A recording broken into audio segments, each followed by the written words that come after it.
আগের দিনের একটু ভেজানো সাবু লেফট ওভার ছিল, তাই ভাবলাম মুখরোচক কিছু করি, খিচুড়ি বানাই।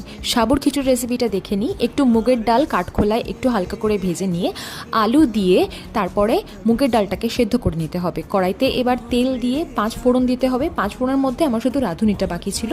আর দিতে হবে শুকনো লঙ্কা, একটু নেড়ে চেড়ে দিয়ে দিতে হবে আদা বাটা। আদা বাটা দেওয়ার পরে আমরা দিয়ে দেবো পুরো ডালটা, আর তার সাথে দেবো যে জলটা ছিল সেটা।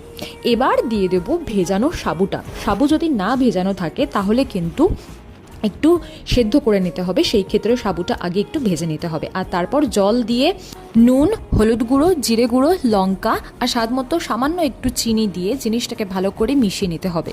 বড় দানার সাবু যদি ভেজানো থাকে তাহলে পুরো রান্নাটা হতে ওই 15 মিনিট মতন সময় লাগে।